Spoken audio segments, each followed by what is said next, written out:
buksan mo ang iyong puso at kaisipan upang tanungin mo rin kung bakit tumatawag ka na Panginoon, Diyos, Ama, Lord God, in Jesus' name, Jesus.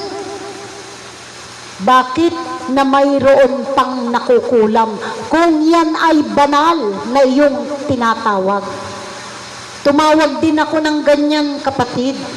Hindi ko lubos sa kalain na doon pala sa aking paggagamot ay ang isisiwalat ko ay ang katotohanang ngalan ng ating Amang liwanag sa kalangitan. Matagal na itong nawala sapagkat ito'y kinalimutan at binaliwala ng mga tao. Ngayon nga po, kapatid, umiikli na ang tawag nila. Noon, Amang Jesus sa kalangitan. Tinanggal nila ang kalangitan, kapatid, Amang Jesus na lamang. Tinanggal nila ang Ama. Amang, ginawa na lang Jesus.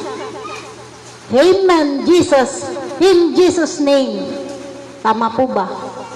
Wala nang Ama at wala nang kalangitan.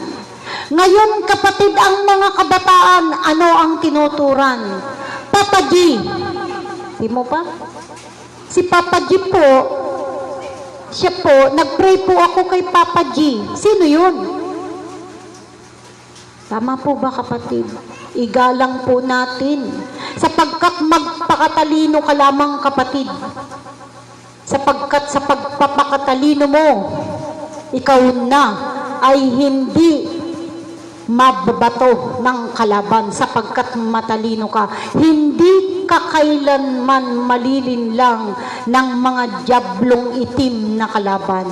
Na hindi mo nalalaman ang mga diablong itim na kalaban ay tumatabi sa likuran ng mga mortal na ito ang bubulong sa iyo. Gayon din sa iyong kaisipan, kapatid, na siyang nagbibigay ng likong daan mo.